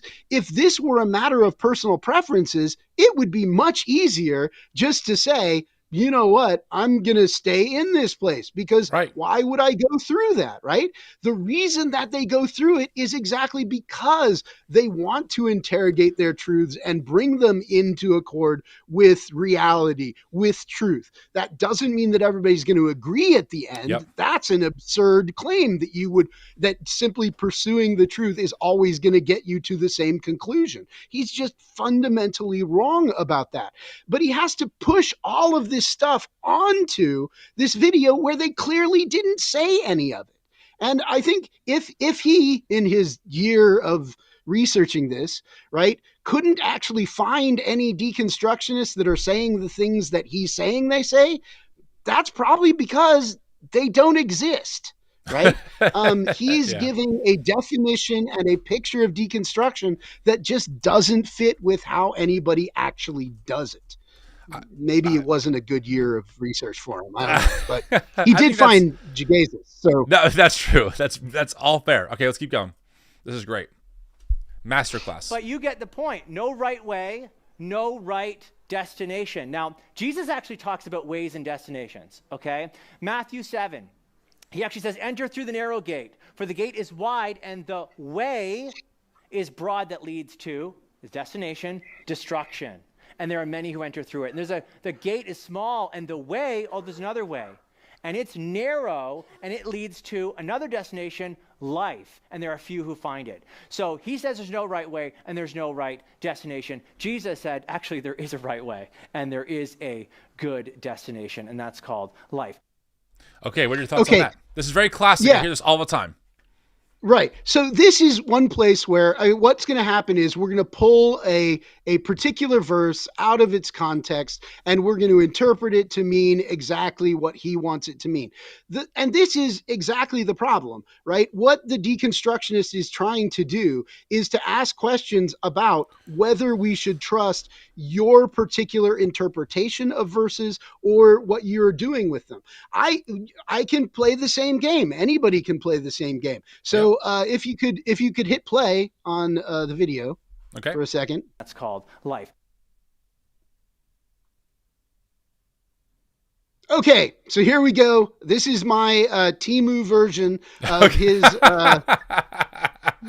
Bible thing, right? So if we go back just a few verses from the Bible verse that he cited, we find this: do not judge, that you may not be judged. For the judgment you make for the judgment you make, you will be judged. And the measure you give will be the measure you get. Matthew 7:1-2. And note, right? So your unjustified judgment, putting yourself in the place of God, as opposed to God's justified judgment, judging you for idolatry. Now, it may No, Kevin, is it me? Guys, am I still here? Aren't judging others. Wait, Kevin, you dropped off. Are you back? Kevin. Oh, thank God. I thought that we had a Jezebel spirit in the computer machine. I'm so sorry. Are you back now? I'm getting a problem. Okay, yeah. It might be that. Oh, you're gone. He's gone. Okay. Oh, no. What happened? Now I got a Stonewall. He's calling back. Kevin, are you there, Kevin? I'm bouncing in and out. I don't know what's happening. No problem. Let's try it again. Go ahead. From the top. Okay. So it might be that the narrow way is the way of those people who don't judge each other, right? Those people who find a way to love other people. And it might be that the way that he's pursuing is the way of judgment, which it's really easy to find ways to judge other people. Now, my point is not that I have a better reading of the Bible than he has here, right? My point is all of us as human beings are reading the Bible and trying to figure out what it means, and what we put forward as our interpretations are human interpretations of the Bible. And Right. so you can't just, pick out one verse from Matthew and pretend that it's responding to deconstructionists today, because it's not responding to deconstructionists any more than Matthew 7 is responding to Tim giving his talk. The Bible is a repository that starts a conversation, but what he's doing is he's confusing that with his own position, which is exactly what deconstructionism is trying to fight against. I love that. Friends, I made it through that and I did not fall offline. Thank God. Thank God. Friends, if you're just tuning in, welcome. We are the New Evangelicals. This is a live stream that we will keep up after we're live. If you could do me a favor and hit that like button, smash the like button. It helps this video get out to more people. We do a lot of this work. We go live as often as we can. This is a great conversation. Thank you for being here. Make sure to subscribe to the channel. Okay, let's get back into it. This is really great stuff. Kevin, you're once again putting on a masterclass of so many different topics. Here we go. Your verse. So the first thing is no correct destination. The second thing is there's no ending to the process. There's no ending, no finality, because when you construct a new belief, you have to deconstruct that belief. And then you reconstruct and deconstruct. And you're on a hamster wheel running this thing, and it becomes existentially exhausting. Okay.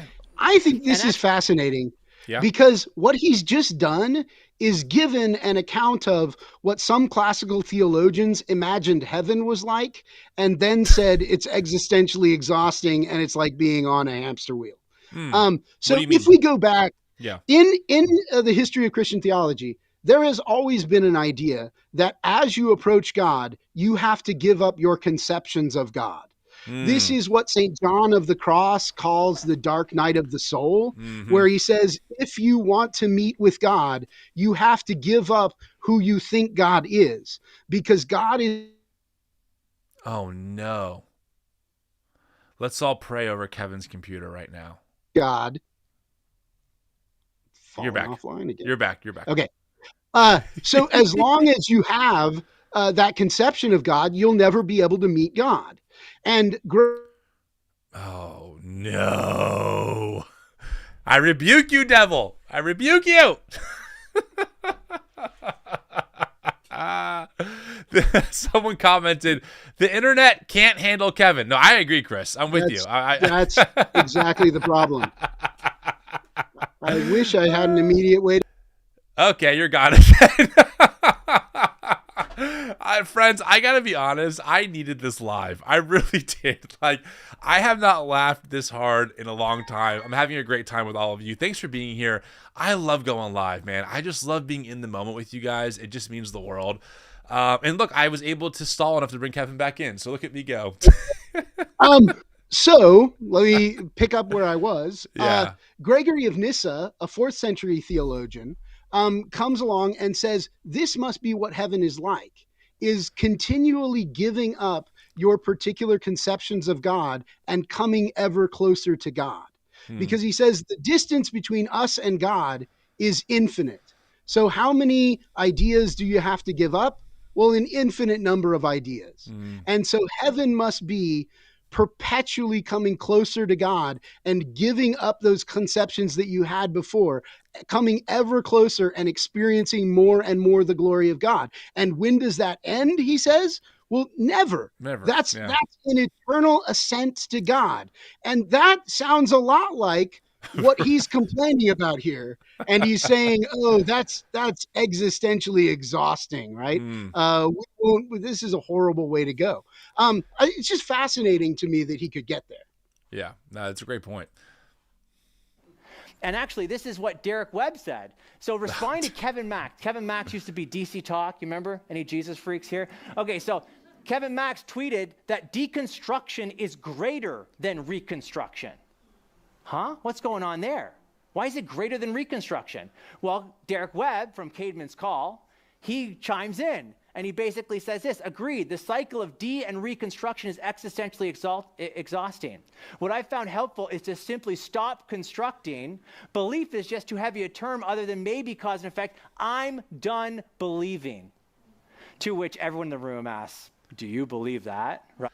And by the way, I mean, I just need to point out, this post has 2 reposts, 6 quotes, and 58 monster likes. I mean, these are people just really in public conversation with some friends that Tim picks up as like, look at how popular these people are, influencing millions of people for the satanic and evil deconstruction agenda. It's like, dude, this tweet has 58 likes on it, bro. Like, are you kidding me? Go watch one Charlie Kirk tweet and see how many likes he gets and go critique that. I mean, this is ridiculous. Yeah. Sorry, end of rant. Well, no, this is, I just want to say, like, again, I think what he's going to do with this is a very bad reading of what's happening in this exchange, right? So when they say, I'm giving up on believing, surely they don't mean I'm not going to believe anything anymore. Obviously, that's not right. What I think you should take from this is that they're talking about different ways of believing things. So like one way that you can believe something is to believe that it is absolutely certainly true. The other way is to believe provisionally. Here's what I think. I'm justified in believing it, but I might be wrong, right? And I think what's existentially exhausting is when you keep trying to find beliefs that you can hold absolutely certainly, right? Because you're never going to find them. Right. And as soon as you think you find one, you're going to have to deconstruct it because you didn't really have it. Yep. So when these people talk about like giving up on believing, I don't think they're saying I'm not going to believe anything anymore. I think that they're talking about like that capital T truth. I'm not going to claim that this is an infallible claim anymore. I'm not going to claim that this is an absolute certainty anymore. I'm going to live as a fallible human being, believing things in the way that human beings should. And once you make those distinctions, I think the entire thing is entirely reasonable. Especially when you, again, like when you come out of that basement of fundamentalism and you realize that the Christian tradition has been in conversation and has been debating things that you were taught were absolute. Like a good one is hell. You know, I was taught so early on that the true understanding of hell is that you go there when you die if you're not a real Christian and you're going to burn forever and be on fire and be tormented. And that's the only biblical and Christian position on hell, period. And then like then you realize, or you read one book beyond the bubble of evangelical fundamentalism and realize that no, annihilationism is a valid perspective in the Christian tradition, universal reconciliation is a valid perspective, and that people way before you or even the Protestant Reformation have made compelling arguments for both of those perspectives. And so what becomes exhausting is trying to defend the indefensible, right? What becomes exhausting is trying to defend that you have some objective, infallible understanding of hell that every other Christian throughout history who disagrees with you on is just missing. That's an exhaustive thing, right? It's a lot less exhausting to say, wow, there's a lot going on here. I want to approach with curiosity instead of judgment to wonder, how did this person become have this perspective, or who is David Bentley Hart in the Eastern Orthodox tradition, and why is he so prolific, right? What does he have to offer as a Christian who lives in a whole different section of the house that I never was aware of even existed? That's a much more fulfilling way to live, because you realize that if you have the wrong belief, you're not inherently damned to hell forever. Oh, what a relief that is. Truly, you know? And I think that probably for some people, it takes a while to break out of this thinking that you need the certainty, thinking that faith is something that you have to be absolutely certain about. Yeah. And so I think that's what these people are talking about. And that seems entirely reasonable to me, and not at all what he's making of these tweets that he's found. 100%. I mean, it's yeah. Okay, well, let's keep going. We got about 5 minutes left. Friends, thanks for hanging in. This is so much fun. Kevin, when you dropped off into the abyss, I said, I have not laughed this hard on a live in a long time. It just feels very cathartic to just chuckle with friends and with people watching. It just feels so good. So I love feeling connected, and thanks for doing this. It's a lot of fun. Believing, to which everyone in the room asks, do you believe that? Right? I mean, this is kind of a self-refuting kind of thing. Okay, let it go. Yeah, I'll let it go. But you see the problem. in this deconstruction movement, you're never off this cycle. You're always and reconstructing. And that's why the advice from the deconstructionists is to stop constructing new beliefs. So here's our good friend, the naked pastor again. Here's what he says. I recommend not reconstructing after you deconstruct, because there is, in my opinion, no after. For me, deconstruction is a way of life. It's not like you're backsliding or you're just questioning your beliefs or whatever. Something deep down inside is informing you that beliefs aren't where it's at. The answers aren't in the beliefs. In fact, I say questions are the answer. So don't reconstruct, my advice, because you're only going to reconstruct into another theology that you'll have to eventually deconstruct later. Also, just always question everything all the time, forever. That's a way of life. That's called deconstruction. Okay, so let's going. question some of this stuff. Here's the thing, and there's a lot that we could say in response to that, but I want you to notice something. He can't live that. In fact, he doesn't. If you follow Naked Pastor, he has all kinds of these graphics where he is teaching people theology, okay? It's not a matter of whether or not you're doing theology.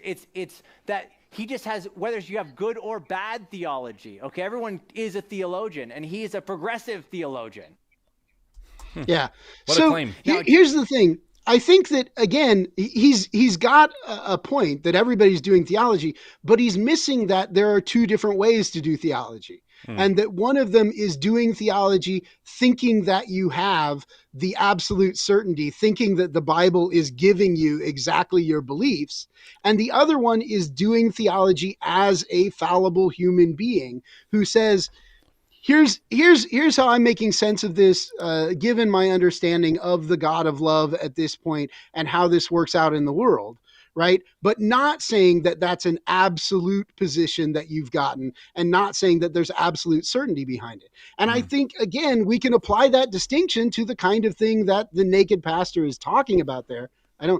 It feels weird to say the Naked Pastor at all, but I think that that's the kind of thing that he's talking about there, because he's absolutely right. It's not that deconstructionists are not doing theology, but they are doing a very different kind of theology from the kind of theology that he's doing. Right. And so when they say things like, well, I'm just going to give up on believing, or I'm going to give up on doing theology, I think they mean I'm going to give up on doing theology where I think I have the absolute certainty, where I think that the Bible is just directly giving me answers, where I think that God is giving me the conclusions that I'm coming to. Right. And for them, that's what theology always used to mean. And so if they give up on that and they live as human beings that are asking questions about this, then that's a different thing than what they knew as theology before. Exactly. No, I totally agree. It's a great way of putting it. It does remind me, this is 2 Timothy. Again, Paul writing this last letter, talking about trouble in the world, trouble in the church. And he says to avoid certain people. And one of the people that he says to avoid are people who are always learning and never able to arrive at a knowledge of the truth. That is postmodernism. That is Derrida in a nutshell. In fact, we could go into some of the nitty-gritty there. But that's these people. They're never able to arrive at the truth as they and reconstruct. Wow, that's a very intense line. Yeah. No, apparently I never knew that Timothy was written in response to Derrida. Yeah.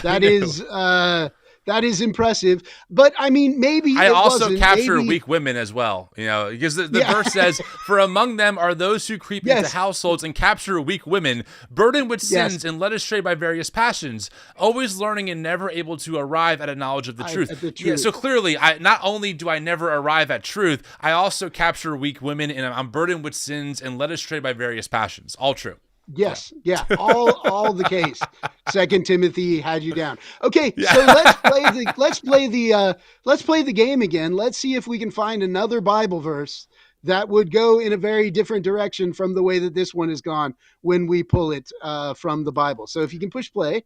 All right. Modernism. That is Derrida in a nutshell. In fact, we could go into some of the nitty-gritty there, but that's these people. they're never able to arrive at the truth as they and reconstruct. All right, what do you got for me? Let's see. So here we go. Here's my Timu version of his. I clearly need to get better graphics. Come on, dude, step it up with that huge deconstruction budget. Obviously, you know. Yeah. He says the problem is people who continue to learn but never come to know the truth. Well, how about this? Knowledge puffs up, but love builds up. Anyone who claims to know something does not yet have the necessary knowledge. But anyone who loves God is known by him. So what are we talking about here? Well, knowledge is when you claim to have infallible conclusions, confusing yourself with God. Mm-hmm. But love is respecting others in charity, even when they come to different conclusions. Boom, now, red penned. You see, red penned. And this has the advantage of actually having been written by Paul, because 1 Timothy is not written by Paul. I was hoping you would say that, but yes, okay, go ahead. Yeah, but again, my claim is not that. I don't think that, Paul didn't write 1 Corinthians 8 in response to Tim, just like 1 Timothy was not written in response to Derrida. And we shouldn't pretend that these verses are immediately applicable to our current situations in these ways. This is all just to say, again, we should accept that we are human beings, and every time we interpret the Bible, we're not pulling some word from God, that's immediately applicable to what we're doing. We're interpreting as we go. And so, every time he wants to come up with a verse, I will come up with another verse for him that cuts in a different direction. Yeah, I'm glad you're doing this because, again, it says right here, anyone who claims to know something does not yet have the necessary knowledge. I mean, Tim claims to know a lot of things. So I guess by this Bible verse, Tim actually doesn't know anything. But I would never apply that to Tim. Doesn't know anything. I don't think that's what's happening here, right? And so I think it's a really good example of how you can take the Bible, pillage it for verses, take certain sections out of the verse, ignore the first half that obviously that clearly paints a picture that we're not talking about Derrida, and then say, look, boom, there's the proof. It's like, is that your epistemology? Yep. Random Bible verses in English, by the way, that are just thrown around to make blanket assumptions? Yikes. Okay. We're almost there, friends. This is a lot of fun. Oh, God, this is so nice. What a good break. Here's the last thing. So you had no correct took so much time on those Bible verses. No ending to the process. And finally, you're never going to end at the truth. And finally, there's no biblical authority. And this became clear. My favorite. Elisa and I would spend so much time following this hashtag and these individuals, and it is depressing, okay? And most of whom reject Scripture altogether. No. So remember Joe said, no one gets to tell you what your faith needs to look like, and that includes Paul, and that includes Matthew, and Mark, and John, and go down the list, okay? Including Jesus. Okay. So first of all, of course they can't tell you what your faith is supposed to look like. First, we have no writings from Matthew or Mark or John or from Jesus directly. So if you're looking for them to directly tell you what your faith is supposed to be, you're pretty much out of luck. Right. Point one. Right. Yeah. Second, none of the people in the Bible were writing to us in the 20th century in any case. And this is something they continually miss because they just use the Bible as if it is a direct message for us. Finally, third, they can't tell you what your faith is supposed to be because these people disagree with each other. Right. If you go to the Bible and think you're going to find the instructions for the one way to salvation, go to Matthew and find out that you need to take care of the poor and the oppressed. Right. Go to Paul and find out that you need to have the mind of Christ. Right. Go to James and find out that you need to have works in addition to your faith. Right? Go to all of these have different positions. They are not univocal in what they're doing. So if he wants to find that there is some one message that in fact can tell you what your faith is supposed to look like, he's going to be the one that's producing that message. He's not actually going and taking it from the Bible. He's picking and choosing verses, picking and choosing interpretations to come up with his own or his communities, and then imposing that on other people.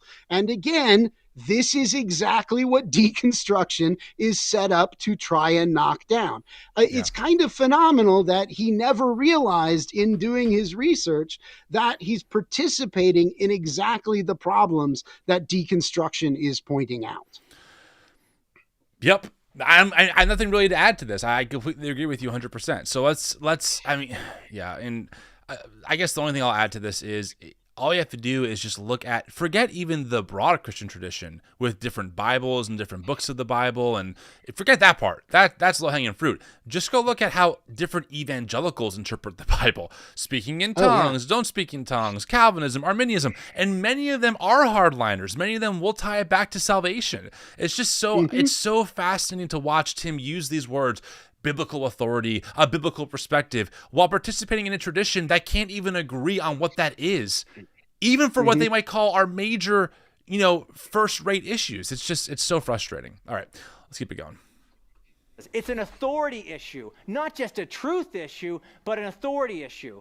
There can be no authority above yourself. So here's Chris Kratzer, a progressive Christian, I don't know who that is. Counseling someone in their deconstruction. Here's somebody on Twitter. In a counseling session with a person deconstructing their faith, they were struggling deeply with a theological theory of penal substitution to the point of significant anxiety and restlessness. Ultimately, after a lengthy discussion, she asked me what I do with a couple of specific verses by Paul where he clearly supports penal substitution. Now, here's the deconstruction move. Okay, you think, oh, is he going to debate what that verse means? No. Here's what he says. I told her he's wrong. Paul's wrong. Oh my God. She replied, I'm allowed to do that? It's okay to say he's wrong? I could hear over the phone the shackles break free from around her heart, and the monstrous God hiding under her bed was revealed as a fraud created by men. She started breathing for the first time. It's pretty dramatic stuff. Folks, this is what's wrong with much of Christianity. All authority is given to a book and then given to church people who claim its authority for themselves. If you can't say Paul is wrong, it's going to be harder to say that they are wrong. That's by design. The most dangerous thing in all of Christianity is a person who reads the Bible in front of them who has not learned to read the mind of Christ. Just put self within them. Interesting. And see that as the ultimate light. Wait, What's what? the authority? Natasha summarizes this beautifully. Natasha Crane, she wrote a great book called Faithfully Different. Deconstruction doesn't usually imply a deconversion to atheism, but it is certainly a deconversion of its own kind from a worldview rooted in the authority of the Bible to a worldview rooted in the authority of self. Wow, talk about reading in so... First off, I love what Chris wrote, I gotta be honest, because, I tell people often when Paul tells slaves to obey their masters, I say, no, Paul's wrong. There you go. Yeah. Look at me. Look at me. Look at me. When Paul says it's a shame for a man to have long hair, I go, I don't think he's right about that. I don't think it is shameful. Yeah. And whoa, look at me and my crazy anti-biblical authority. We all do this. We all freaking do this. I mean, I've got news for him. Not only is Paul wrong, Paul's kind of a jerk sometimes. This is really not that problematic. But I also want to come back to the thing about that he says at the end, that everything comes back to the authority of the self, because he had to read that into the tweet, because the guy says, right, they think that the authority is in the Bible, in the community, and they ignore the authority of Christ. And he has to say, oh, replace that with self. Why? Right. Why would we replace that with self? And then he goes to a book by another apologist who's critiquing deconstruction, who makes the claim, oh, it's all about the self. And it's like, if you couldn't find any deconstructionist anywhere in your year of research that claimed that the definitive source of authority in deconstructionism is the self, maybe that's because this isn't a claim that people make in deconstruction, right? I think that people recognize authorities that are different from themselves. They're exactly trying to open themselves up to a whole bunch of different sources and look at and be in dialogue with those. What they're rejecting is the white evangelical authority of the church and that construction of the Bible. but that doesn't put the self at the center of things. If anything, it deconstructs the place that those ministers and apologists have been playing at the center of authority. And I think that's what Tim is worried about. That's the whole point that I don't understand how Tim can get away from. We all have a self. We all interpret that lens through the self. I mean, Tim is doing the same thing. He might appeal to other people, but we're all doing that. I'm appealing to you. Maybe I appeal to Pete Enns. Tim might appeal to, I don't know, whoever he reads that have given him this framework, whoever his professor is that has grounded him in this worldview. Maybe the Apostle Paul, whatever it is. We all do this, Tim, and we all do it from ourself. We're all using different faculties inside of ourselves to make what we think are, or hope are consistent or rational determinations about what the Bible might or might not be saying, and we want to do it intentionally. It's mind-blowing that Tim can really sit there pretending like somehow he's not using himself at all for an interpretive framework. He's just reading the Bible plainly, while people like me and you are just we're so self-centered. We just have to renegotiate everything so we get the benefit of the doubt, which is so ironic because white evangelicalism is built upon the self.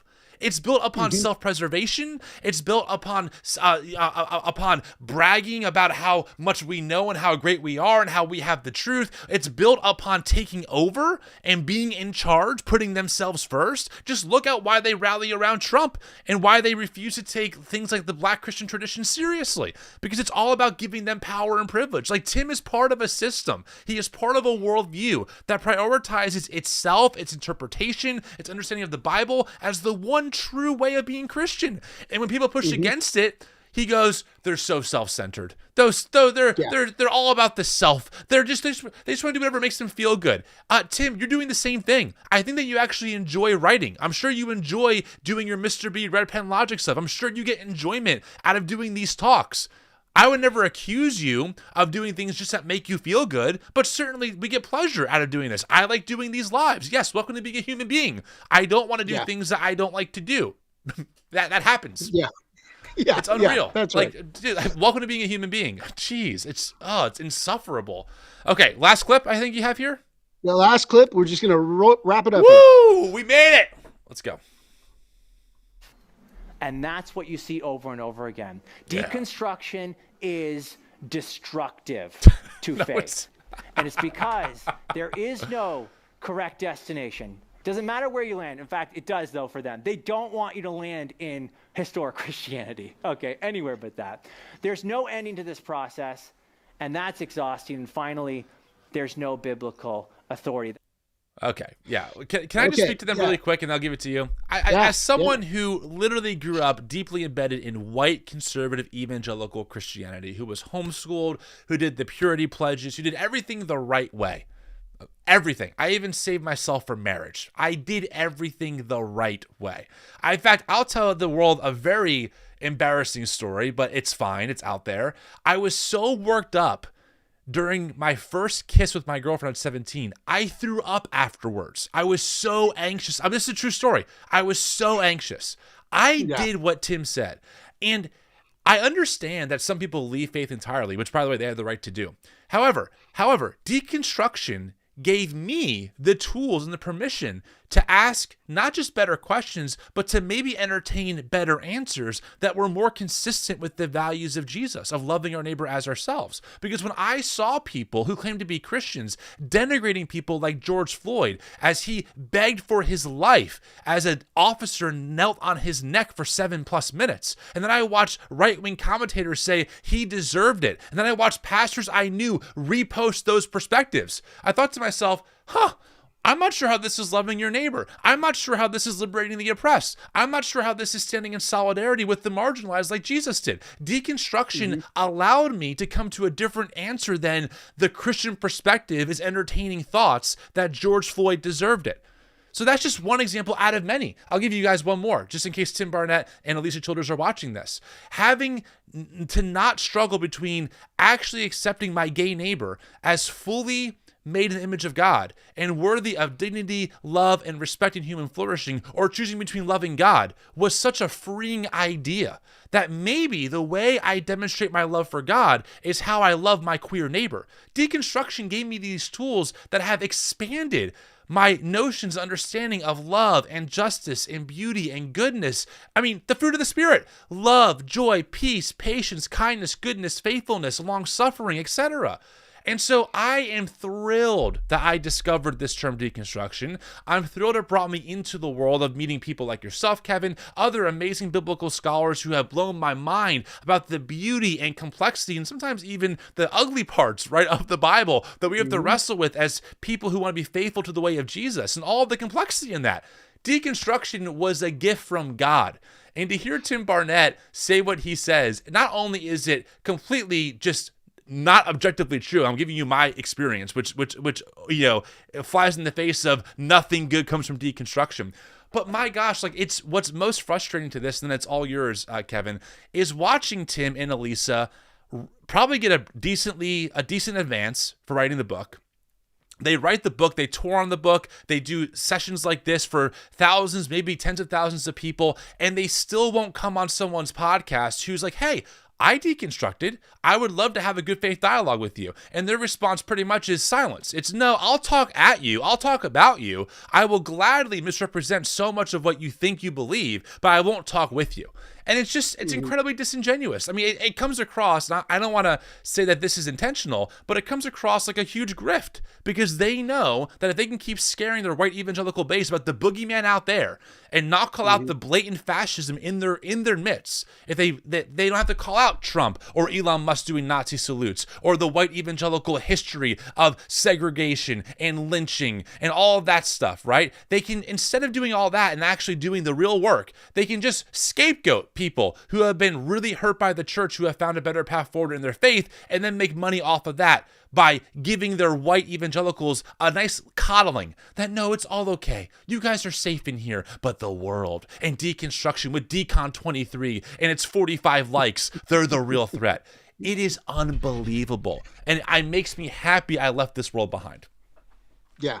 I mean, I want to go back and say again, I think that both those who often deconstruct and those who are criticizing them too often think about that white evangelical church as Christianity and as traditional Christianity, or what he said, historical Christianity. And they conceive of themselves as like leaving behind historical Christianity.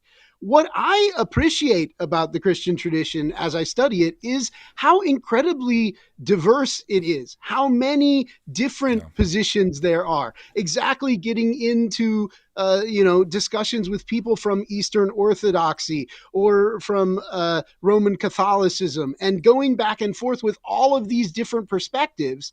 And to realize that in many ways, deconstructing is deconstructing from one very particular recent kind of Christianity and entering back into a flow of a big tradition that has always been a big tradition, that has always been in the process of evolution. And that, if we pick up with Gregory of Nyssa, maybe that's the ultimate goal for all of us is, as we ascend towards God, continually finding those new things that God is doing that blow our minds, that make us rethink who God is, and that lead us to new truths as we go, and finding that along the way we can respect and love our neighbors even if they come to different conclusions.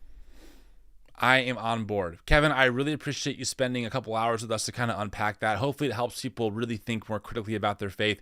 Where can folks find you? Are you still on TikTok for now? I'm still on TikTok for now. I've got an Instagram. I am on YouTube. I'm just about everywhere at this point. I've got something going on in every fire. So, yep.